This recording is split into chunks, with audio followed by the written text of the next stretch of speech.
penjelasan berkenaan neraka sakar ini ada disebut dalam surah apa nama tu? Mudaththir, tentang neraka sakar. Yang mana disebutkan kepada kita kullu nafsin bima kasabat rahina illa ashabil yamin fi jannati yatasaalun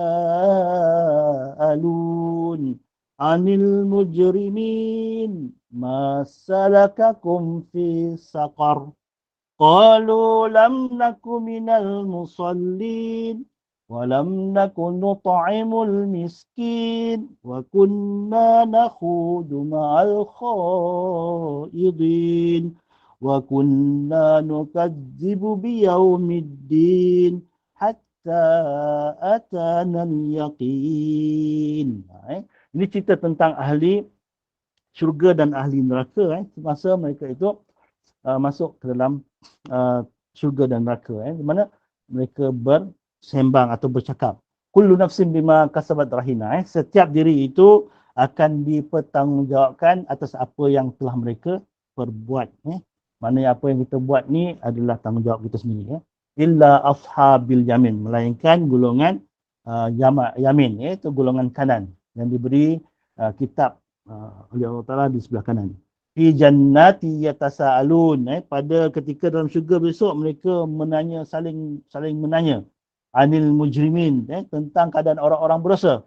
Ma salakakum fi saqar. Dia bertanya apa? Apakah yang menyebabkan kamu masuk neraka sakar ini? Orang ahli jannah ini tanya apa hang masuk ke neraka sakar itu?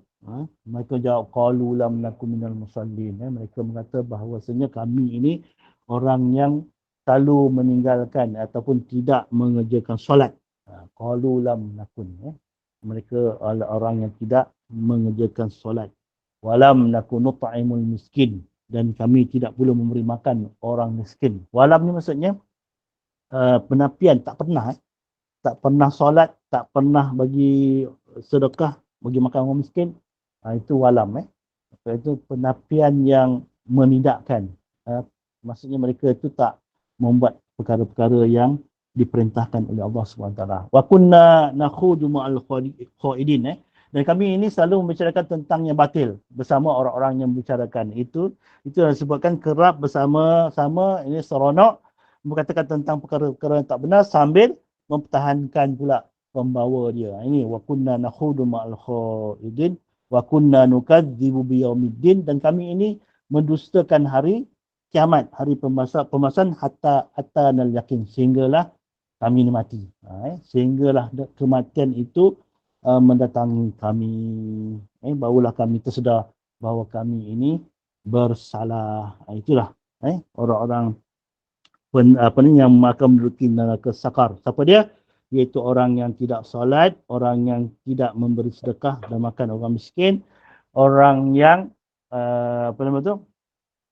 selalu berbicara tentang perkara-perkara yang batil, selalu kata orang tu viralkan perkara-perkara yang tak tahu mana datangnya, dan kemudian membela pula orang yang memviralkan ataupun melakukan perbuatan yang salah itu. Itu di antara orang yang yang akan masuk neraka sakar. Dan juga wa kunna nukadzibu biyaumiddin, itu orang menafikan adanya hari kiamatnya. Okey, itu neraka yang kelima, neraka sakar. Kemudian yang keenam, neraka jahim. Neraka jahim ini disebut dalam Quran sebanyak 25 kali dalam ayat Quran. Istilah jahim membawa makna api yang berkobar-kobar bentuknya. Berkobar-kobar ni maksudnya berbagai bentuk dia. Tingkat neraka jahim ini dihaskan untuk mereka yang terlalu leka dengan kemewahan dunia sehingga lupa bersyukur terhadap rezeki yang diperolehinya. Ni orang yang sombong, mereka yang bongkak. Mereka inilah yang terlalu leka dengan kemewahan ataupun alpa dengan kemewahan dunia ini, lupa nak bersyukur. Dan kemudian tak memberi rezeki hartanya itu tak dizakatkan dan tak disedekahkan. Mereka disiksa disebabkan terlalu bermegah dan berseronok sehingga lupa untuk menginfakkan atau mendermakan harta mereka kepada jalan yang diridai Allah Ta'ala. Iaitu mereka yang menduduki neraka jahim, orang-orang kaya. Kemudian yang ketujuh, yang akhir sekali, neraka hawiyah. Neraka hawiyah. Neraka hawiyah ini adalah neraka yang berasal dari perkataan hawa. Yang berarti tergelincir ataupun terjatuh. Neraka hawiyah dianggap neraka yang paling ringan hukuman bagi penghuninya berdasarkan kepada firman Allah Ta'ala dalam surah Al-Qari'ah.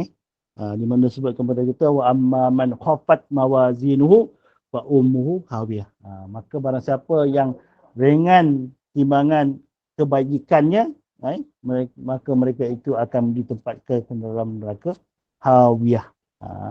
Di mana disebutkan bahawa penghuni neraka hawiyah ini adalah mereka yang apabila timbangkan amalannya dapati ringan amalan baiknya, walaupun begitu hukuman kepada penghuninya kelak tetap dijanjikan datang dengan bentuk api yang panas serta membakar. Ini ada antara mereka yang masuk ke dalam neraka hawiyah yang bila cukup masanya akan dibebaskan dan dimasukkan ke dalam syurga setelah mereka dibakar tentang kesalahan-kesalahan yang mereka kerjakan yang tak diberi keampunan oleh Allah Ta'ala. Itu sebablah kita apa-apa hal setiap saat kan mohonlah keampunan kepada Allah Ta'ala. Jangan kita terleka, jangan kita terlalai. Kerana apa? Kita tak tahu bila kita nak menemui ajal. Kita tahu bila kita nak menemui ajal. Maknanya setiap kali kita solat tu jangan lupa istighfar. Banyak kali kita istighfar, kurang-kurang 3 kali. Kemudian ketika kita nak berjalan ataupun mandu tu pun kena banyakkan istighfar, taubat kepada Allah Ta'ala. Ya Allah, jika perjalanan aku ini selamat, Alhamdulillah.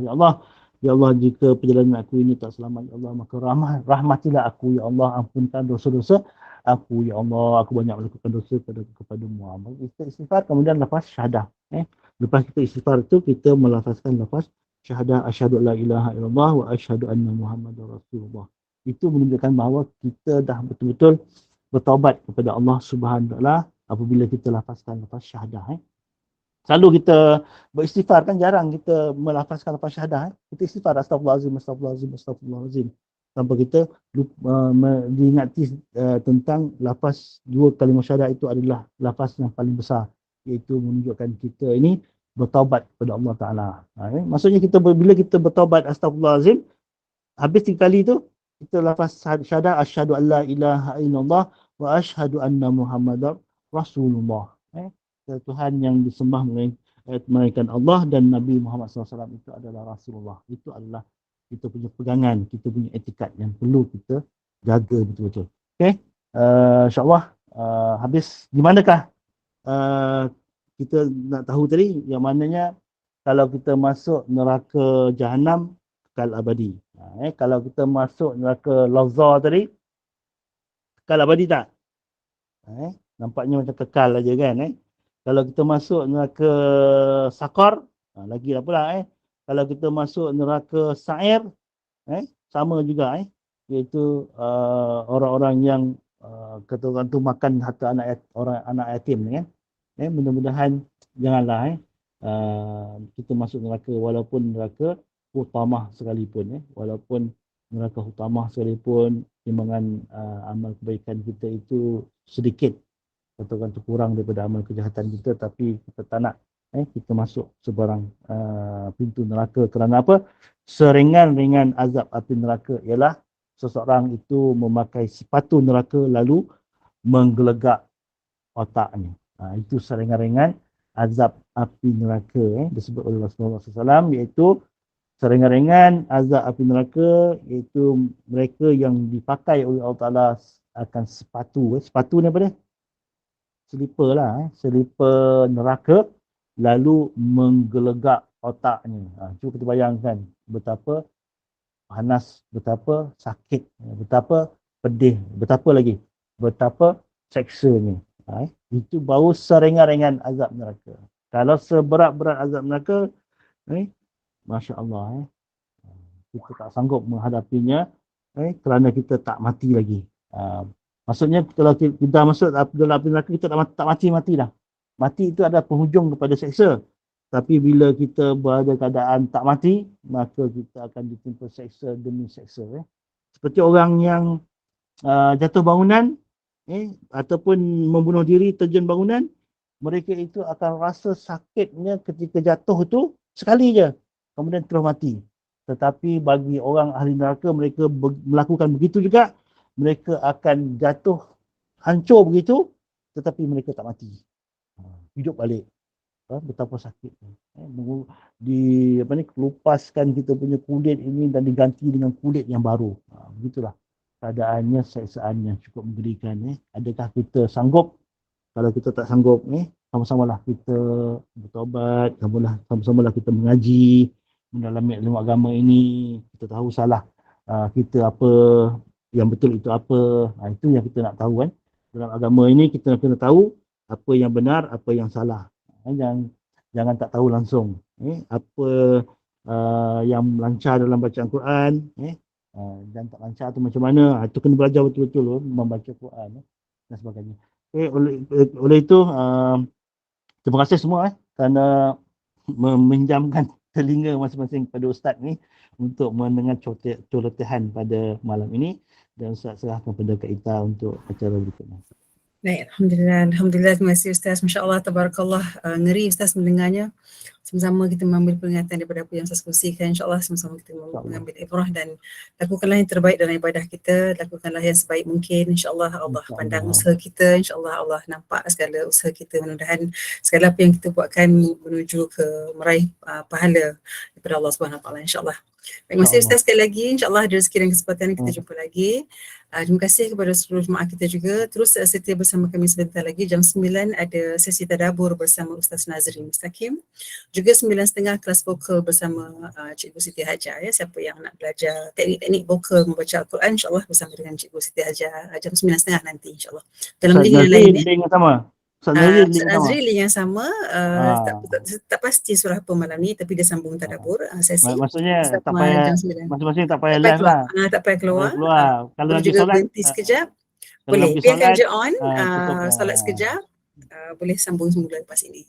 Baik, terima kasih sekali lagi. Saya bagi pihak Club Spark mohon maaf sekiranya terdapat salah kata dan salah bicara dalam menganjurkan, dalam mengendalikan program malam ini. Sesungguhnya yang baik dan sempurna itu milik Allah Subhanahu Wa Taala.